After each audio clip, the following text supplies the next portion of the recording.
Welcome to the channel. Please subscribe and hit the bell icon. This is why you need to pay attention to every email.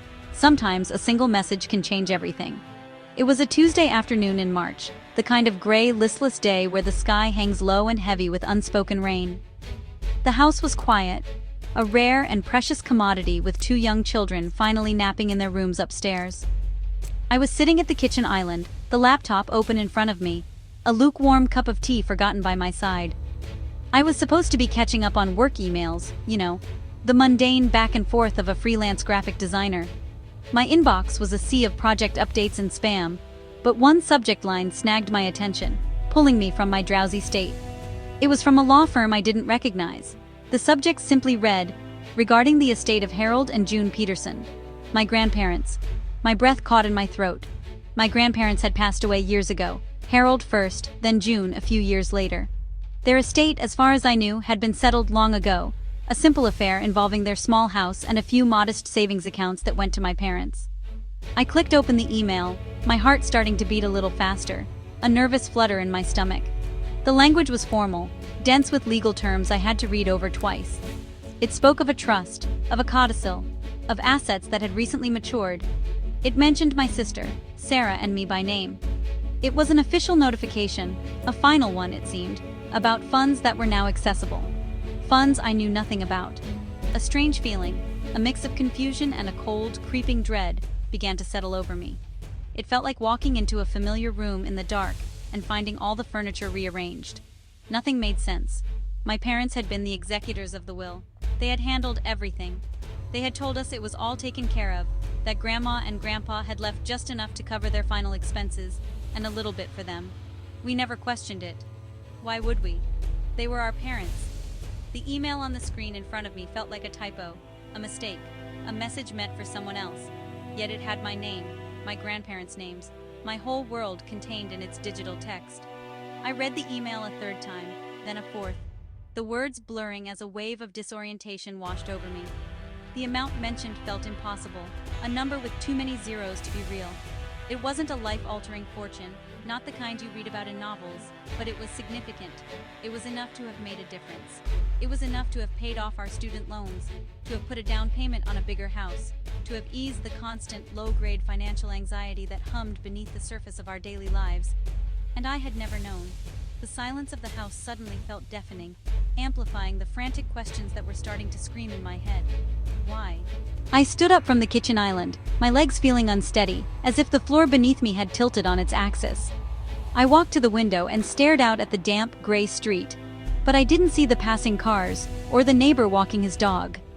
All I could see were flashes of memories, conversations with my mother over the years. I saw her face, etched with worry, as she talked about the rising cost of living. I heard my father's voice, a constant lecture on the importance of saving every penny. I remembered the times I had called them, stressed about a car repair or an unexpected medical bill, and they had offered sympathy, but never any real help. They had watched us struggle. They had known. The initial shock began to curdle, twisting into something hotter and sharper. It was betrayal, a deep, gut-wrenching sense of being profoundly deceived by the two people I was supposed to trust implicitly. It wasn't just about the money, it was about the lie. The sheer, staggering weight of a secret they had carried for years, every single day. Every family dinner, every holiday, every phone call had been built upon this hidden foundation. It recontextualized my entire adult life, casting a dark shadow over what I thought was a relationship of open honesty. My love for them was a solid thing, a mountain. But now I felt a tremor run through it, a crack forming at its very base. I sank onto the sofa, my head in my hands. The silence of the house was no longer peaceful. It was heavy with the weight of everything unsaid. My mind raced, trying to piece it together, trying to find a reason that made sense. Were they trying to protect me? Did they think I would be irresponsible with the money?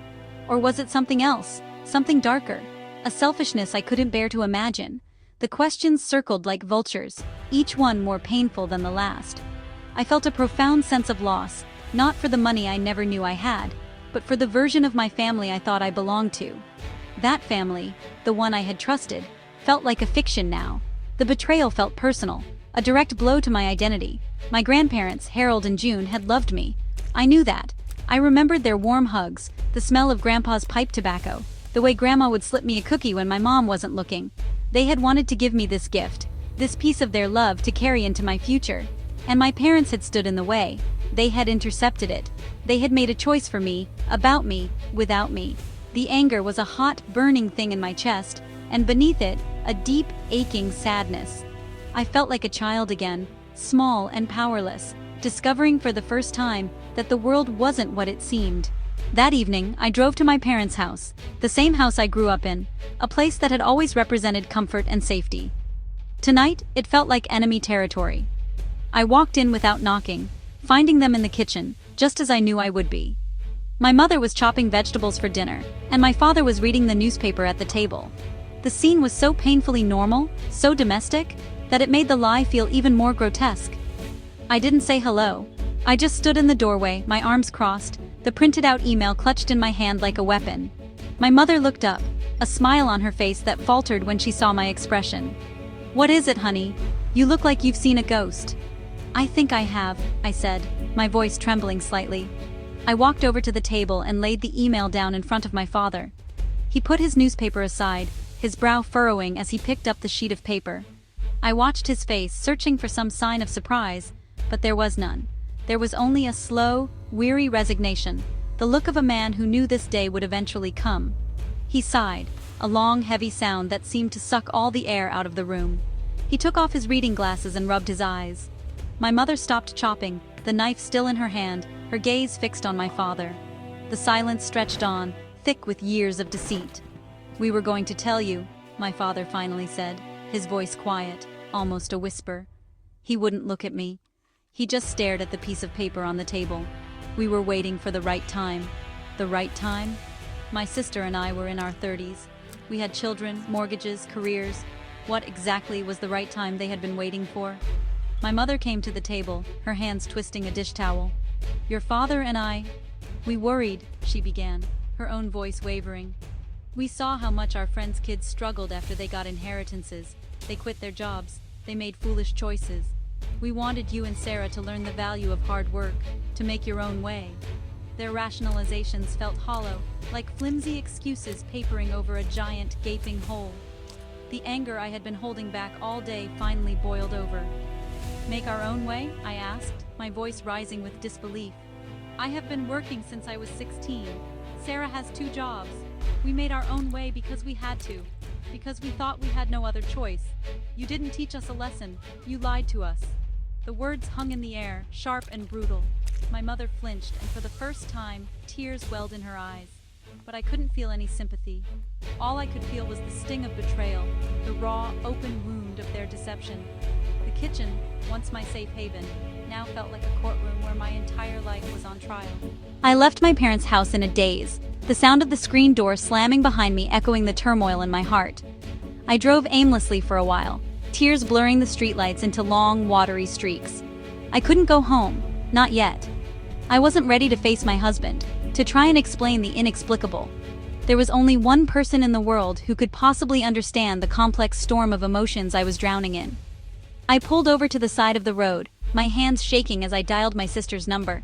Sarah answered on the second ring, her voice cheerful and blessedly normal. "Hey you, what's up?" she said, and at the sound of her voice, I completely broke down, a ragged sob escaping my lips. "Whoa! Hey, what's wrong?" Her tone shifted instantly from lighthearted to deeply concerned. Through my tears, I stammered out the story, the email, the confrontation in the kitchen, the hollow excuses our parents had offered. I expected her to be as furious as I was, to share in my white-hot rage. But Sarah was always the calmer one, the more measured of the two of us. She listened patiently, letting me pour out all my anger and hurt without interruption. When I was finished, there was a long pause on the other end of the line. I could hear her breathing, a slow, steady rhythm that helped to ground me. "Oh, wow," she said softly. "That's a lot." Sarah's reaction was not what I expected. There was hurt in her voice, yes, and shock, but there was also a layer of something else, something I couldn't quite name. It was a kind of weary empathy.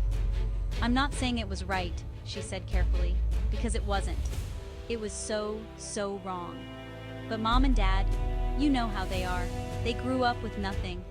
Their whole worldview is shaped by fear. Fear of not having enough, fear of losing everything. They probably thought they were doing the right thing in their own twisted, misguided way. They probably thought they were protecting us from the world and from ourselves. Hearing her perspective didn't erase my anger, but it did soften its sharpest edges.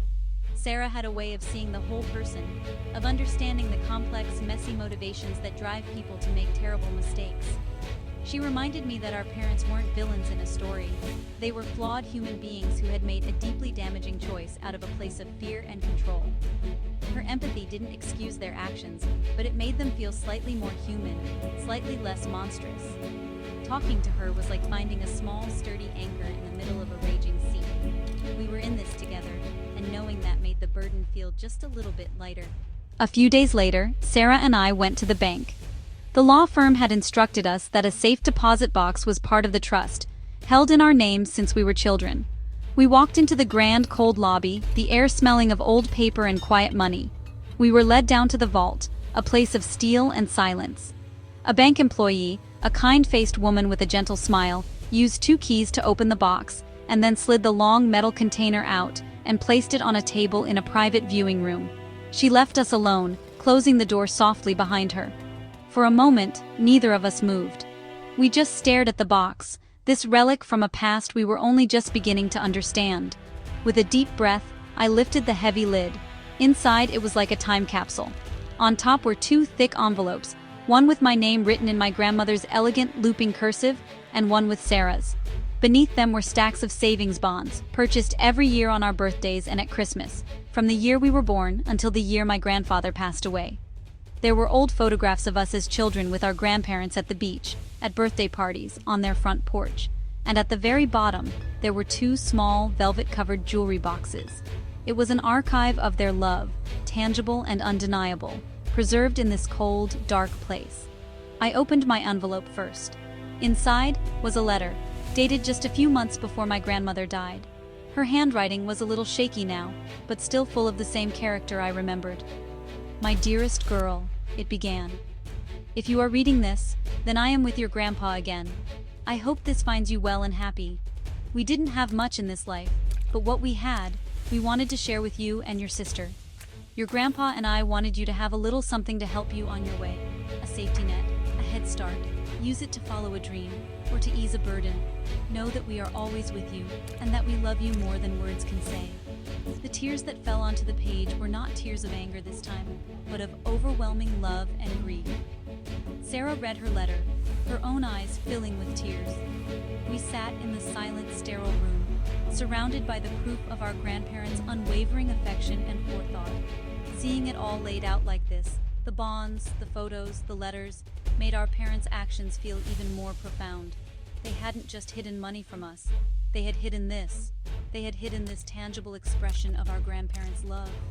They had severed a connection, blocked a final message sent to us from beyond the grave. The money itself suddenly felt secondary. The real value was in this box, in the knowledge that we had been so deeply and thoughtfully loved. It was a truth our parents had tried to bury, but like a stubborn seed, it had finally found its way to the light. In the weeks that followed, I felt adrift. The revelation had unsettled the very foundations of my life, and I needed space to think, to breathe, to process everything. I took a week off from work, a rare luxury, and retreated into myself. I spent hours looking through old photo albums, my fingers tracing the smiling faces of my grandparents. I saw them holding me as a baby, pushing me on a swing, standing proudly beside me at my high school graduation. Every image was a mix of warmth and pain. I remembered their love, their kindness, their unwavering presence in my childhood. How could the children they raised, my parents, have done something so contrary to the values they embodied? I walked through my own home as if in a trance, picking up objects and seeing them in a new light. The worn armchair my husband and I had bought secondhand, the small television we debated replacing for years, the constant juggling of bills on the kitchen counter. These were the artifacts of a life lived under a false pretense of scarcity. We had prided ourselves on our resourcefulness, on our ability to make do. But now, that pride felt misplaced, tinged with the bitterness of knowing it hadn't been entirely necessary. There was a safety net we never knew existed, a cushion we were never allowed to feel. The struggle had been real, but the narrative surrounding it had been a lie. I found myself reflecting on the nature of inheritance itself. It wasn't just about money or property. It was about the stories, the values, the lessons passed down through generations. My grandparents had tried to pass down a legacy of security and love. They wanted to give us a foundation of stability. My parents, in their fear, had passed down a different legacy. One of secrecy, of mistrust, of the belief that one must always struggle. They had replaced the inheritance of my grandparents with one of their own making, and it had shaped me in ways I was only now beginning to comprehend. The weight of this new understanding was heavy, and I struggled to carry it. One afternoon, while my children were playing in the yard, I sat on the back porch and simply watched them. They were so free, so unburdened, their world so simple and true. I wanted to protect that for them. I wanted their family legacy to be one of honesty and trust, not secrets and fear. In that moment, watching them chase bubbles across the grass, I felt a flicker of clarity. This wasn't just about my past, it was about my future. It was about deciding what kind of parent I was going to be, what kind of inheritance I would leave for my own children. The truth, however painful, had given me a choice. I could remain lost in the anger of the past, or I could use this painful knowledge to build a better future. The anger and sadness lingered, a constant low hum beneath the surface of my days. I found myself being short with my husband, impatient with my children. The secret had poisoned my present, and I knew I couldn't move forward on my own. Sarah, ever the practical one, suggested therapy. The idea felt daunting, like admitting defeat, but I knew she was right. I found a therapist who specialized in family dynamics, a calm, patient woman named Dr. Evans. In her quiet office, with its soft lighting and comfortable chairs, I finally began to unpack the tangled knot of my emotions. I told her everything, the words tumbling out in a rush of long-suppressed pain. Dr. Evans listened without judgment. She helped me see that my anger was a normal, healthy response to a profound betrayal of trust. She gave my feelings a name: ambiguous loss.